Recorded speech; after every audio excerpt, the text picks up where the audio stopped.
So Norway has a very interesting rule about whether it drills into Arctic.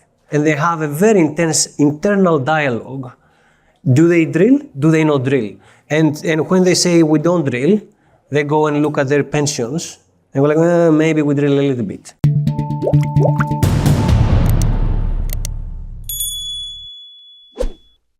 Should we just recognize that capitalism and environmentalism are not compatible? You talked about the fact that if we don't take care of nature, then in the end, our economies collapse. But most capitalism works on much shorter time frames, the tragedy of the horizons, if you like. So how do we get that right?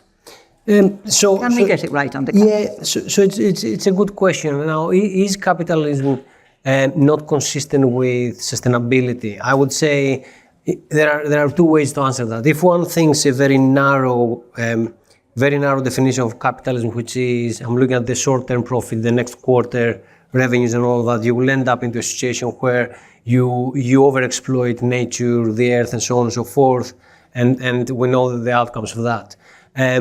If you consider capitalism as a system where there are policies and regulations that have aligned better long-term profitability to the environment, then you start saying that capitalism can be a solution to the problem, right? Let me say this. There are studies out there that say that better financial markets and regulations around it and how environmental targets are ingrained into them can actually save the world to the tune of like $50 trillion. That's really difficult to come out of government budgets, right? It means significant taxation, significant cost on the current generation. So this is what capitalism is good at. It's good at actually sending capital and resources where more returns are sought. And therefore, there is a solution there where you need to consider how do I bring that to home, right?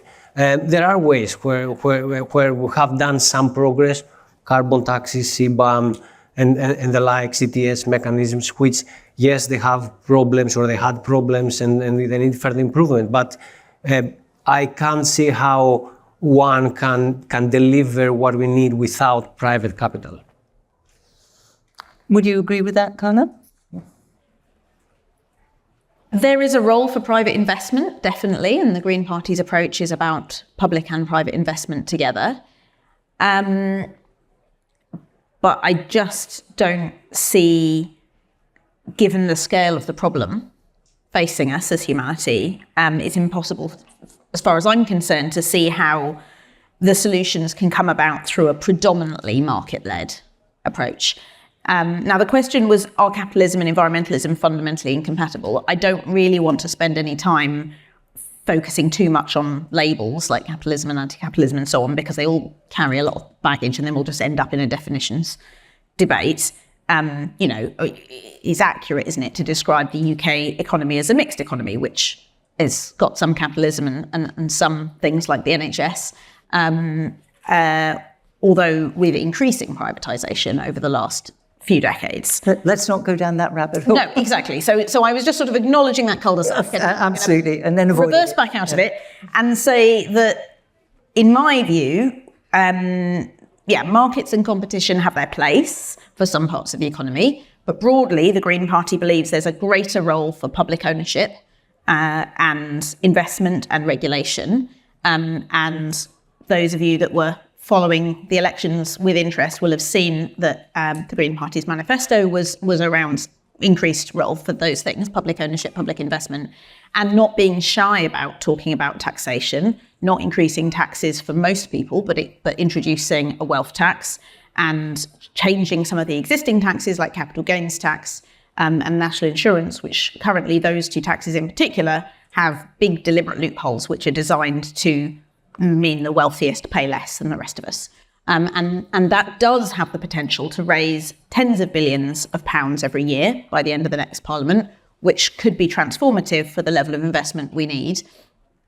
It's also really important to look at, and this is, not just me or the Greens saying this is the Office for Budget Responsibility, loads of economic organisations that cost so much less to prevent or limit realistically, we're not going to prevent it now, climate change, than it does to deal with the consequences. I think a ratio of 1 to 4 is what I've often heard. Right. But so it's a sound in investment. Understood. But this is really about kind of what drives action and whether you can align market incentives and business incentives with climate action. Yeah, I think you can. Well, we're not. Are we doing it? I mean, No. look at carbon trading. Case in point. Yeah. I mean, you talked about tax. Actually, we don't tax carbon. I agree. Trade. That's why the Green Party supports carbon tax, Right, but exactly. not the trading. So the construction of this enormous market in emissions, which hasn't saved any emissions, but it's created a lot of jobs and a lot of incentives. The market isn't working here. Absolutely. And I had a meeting with someone who lives in my constituency just a couple of days ago, who has he's a chemistry teacher at school, and he has got more and more involved in campaigning, including taking some companies to court because of their greenwash. And this is slightly off ESG, but still firmly on greenwash and market mechanisms in terms of describing their products as green. So when you are choosing an energy provider, you might want to choose one that claims it has a 100% renewables tariff. Now, you'll know that probably that the way the grid works, you can't literally choose which electrons come from a wind turbine to your house. It all goes into one grid, but you can basically pay that energy company to generate the same amount of renewable energy. And some energy companies, I probably shouldn't plug which one's which here, but some energy companies, they do actually spend that money building new wind farms. Other energy companies have renewables tariffs, but they claim that they're renewable by purchasing credits that are connected to renewable energy generation. But the way the financial trading works, those credits get removed from the actual generation and they're traded separately.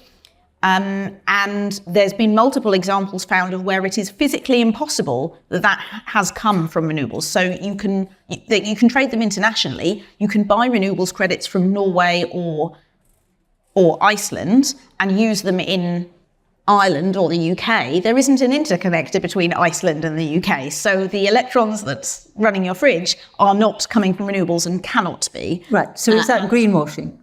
I think so, yes. Yeah. And the courts seem to agree from the court cases that have already happened. So there is a role for the market, but we need to make sure that it's not smoke and mirrors. And I think there are some elements that absolutely are.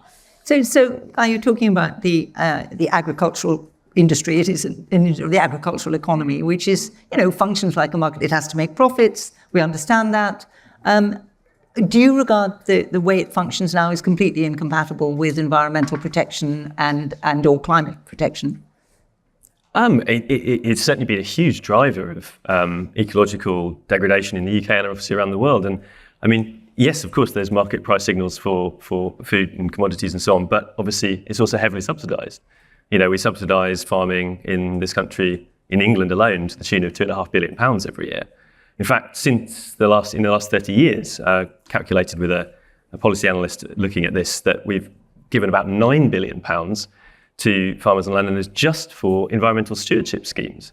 And, in that time, we've continued to see enormous declines in our wildlife and biodiversity and habitats. And, sometimes, absolutely good examples of very good stewards of nature, landowners and farmers and nature-friendly farmers who are trying to do their best. But I think the broader picture is one of continued managed decline of our species and habitats. I mean, you mentioned the Stern review earlier into the economics of climate change. There was also, of course, the Dasgupta review into the economics of biodiversity, which I think was a very interesting report. I can't claim to have read every single page in it. It's a very long And the report. footnotes. And the footnotes, no. But certainly one thing that did catch my eye when going through some of it was that actually, I think his name is Pavel Dasgupta, did actually say in it that you need to put some parts of the world, of the natural world, off limits to extractive capitalism. And actually, I think it's a very interesting point that he made, and that actually you see that in places like Antarctica, for example, which was put off limits to mining and to weapons testing, thankfully, at the end of the 1980s, start of the 1990s. It's now a kind of continent for science and peace. We see it, I think, in the battle to stop deep sea mining, in the high seas. That's something that my partner Louisa Casson works on at Greenpeace. So just a little plug for her campaign. But they're currently battling at the International Seabed Authority right now to try and put that off limits. So I think yes.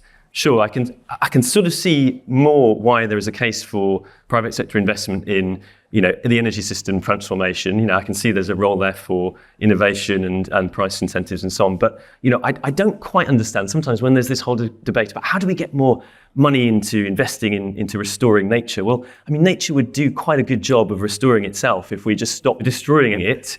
And sometimes we're destroying it by spending money on very destructive practices. So actually, if we just put a little bit more of the world off limits to very destructive forms of economic exploitation, and I should say in this that, in the discussions around 30 by 30, which is a global UN commitment, actually many of the places around the world that are doing best for managing biodiversity are those areas which are protected for indigenous peoples, places like the Amazon where there are indigenous areas which are managed meant to be protected for them. Of course, they are also being infiltrated by by mining companies and so on as well. But in the UK, when we talk about 30 by 30, what we come up against is, of course, the kind of vested interests of landowners and agribusinesses who try and resist some of those protections. Wouldn't it be nice if our national parks in this country were actually owned by the nation? Because they're not. About 10% of them belong to the public sector and belong to you and me. The rest of them are owned by some very, very large private landowners. Dartmoor, near where I live, half of it is owned by just 15 landowners. And we wonder why nature is in decline in our national parks, our supposedly protected areas. But Socrates, we've been pretty negative about capitalism and what it's done to the planet. But on the other hand, there is a kind of productive energy about capitalism, which in theory we ought to be able to harness. Thinking of, the creation of renewables. What's happened to renewables in the last 15 years has been pretty remarkable. How do we get that balance right? If we say that capitalism is incompatible with environmental protection and climate action, aren't we? There's a baby in a bathwater problem there, isn't it? Yeah, 100%. Let's remind ourselves, Tesla is a product of capitalism, right? Disruptor brought all good things for profit. Vestas, another big example of capitalism, right? I used to work for the regulator of energy in the UK back in the late 2000s when we're trying to map scenarios around how does the UK decarbonize its energy sector, and we're trying to take decisions as regulators. Is it wind energy? Is it solar? Is it offshore, onshore, and so on and so forth? And there is a very fundamental question: are we the right people to take those decisions as regulators, right? And as you said, there is a balance. But going back to the example you brought about Norway. So Norway has a very interesting rule about whether it drills into Arctic. It actually says that it doesn't drill up to the point where there is snow and ice, which has been going up. The problem with that. Right? Yeah. Which has been going up. And they have a very intense internal dialogue. Do they drill? Do they not drill? And when they say we don't drill, they go and look at their pensions and go like, maybe we drill a little bit. And that's, I think, always the balance. I think it's a trade-off. And that trade-off needs to be set by the government, clearly. Well, Norway is also just starting to try and do deep sea mining, seabed mining as well. Exactly. So it is a decision that needs to be taken by the government, trying to represent what the future generations will gain versus what will happen today, right? Okay, but we do have to live with our mixed economy. We live with capitalism.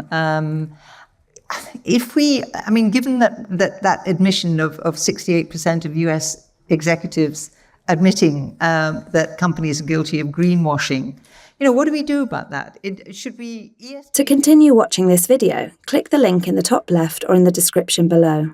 Or visit iai.tv for more debates and talks from the world's leading thinkers on today's biggest ideas.